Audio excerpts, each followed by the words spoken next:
பிரியமானவர்களே, ஆண்டவருடைய நாமத்தினாலே உங்களை வாழ்த்துகிறேன்.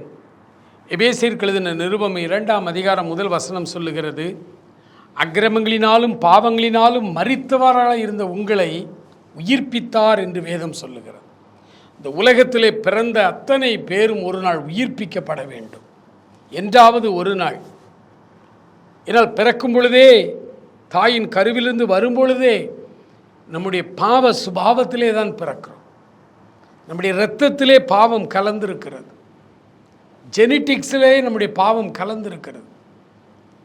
ஆதாம் ஏவாளுடைய கீழ்ப்படியாமையின் பாவம் வழி வழியாய் நம்முடைய செல்களுக்குள்ளே கடத்தப்பட்டு மரபு பண்பாகவே எல்லாருக்குள்ளும் இருக்கிறது.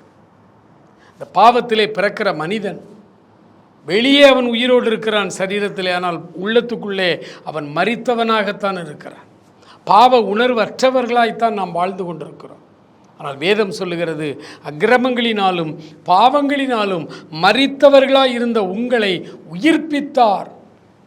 இயேசு கிறிஸ்து இந்த பூமிக்கு வந்ததினுடைய தலையாய நோக்கம் அதுதான். அவர் சுகமளிக்கிறது, நம்மை குணமாக்குகிறது, இயற்கைக்கு அப்பாற்பட்ட வல்லமைகளை செய்வது, இது எல்லாமே அவருடைய அன்பின் மிகுதியிலே அவர் நமக்கு செய்கிறார். ஆனால் அவர் வந்ததினுடைய நோக்கம் இந்த உலகத்தில் பாவ அடிமைத்தனத்திலே சிக்கி இருக்கிற உங்களையும் என்னையும் விடுதலை செய்து, பாவத்திலே செத்து போய் கிடக்கிற நம்மை உயிர்ப்பிக்கும்படியாக ஆண்டவர் இந்த உலகத்திற்கு வந்தார். ஆகவேதான் இதே அதிகாரம் எபேசியர் 2ஆம் அதிகாரத்தில் 4-5 வசனங்களை வாசிக்கிறேன். தேவனோ இரக்கத்தில் ஐஸ்வர்யம் உள்ளவராய் நம்மில் அன்பு கூர்ந்த தம்முடைய மிகுந்த அன்பினாலே அக்கிரமங்களிலே மரித்தவர்களாய் இருந்த நம்மை கிறிஸ்துவுடனே கூட உயிர்ப்பித்தார். கிருபையினாலே ரட்சிக்கப்பட்டீர்கள். ரட்சிப்பின் அனுபவம் என்றால் என்ன? பாவத்தில் செத்து போய் கிடந்த நம்மை உயிர்ப்பித்து, இது பாவம், இது செய்யாதே என்கிற உணர்வை நமக்குள் கொடுக்கிறதற்கு பெயர்தான், அந்த அனுபவத்துக்கு பெயர்தான் ரட்சிப்பு. இந்த ரட்சிப்பின் அனுபவம் நம் ஒவ்வொருவருக்கும் தேவை. ஆண்டவர் இந்த ரட்சிப்பின் அனுபவத்தை ஒவ்வொருவருக்கும் தேவை என்று அவர் இந்த உலகத்திலே நம்மில் ஒருவராய் வந்து நமக்காக மகா பெரிய தியாகத்தை அவர் செய்தார். அந்த தியாகம் இந்த உலகத்தில் வேறு எவரும் செய்ததில்லை.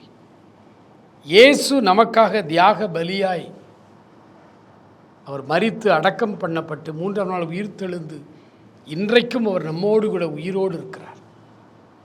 அவரிடத்தில், ஆண்டவரே, அக்கிரமங்களினாலும் பாவங்களினாலும் நான் மரித்து போனவனாய் இருக்கிறேன், என்னை உயிர்ப்பியும்.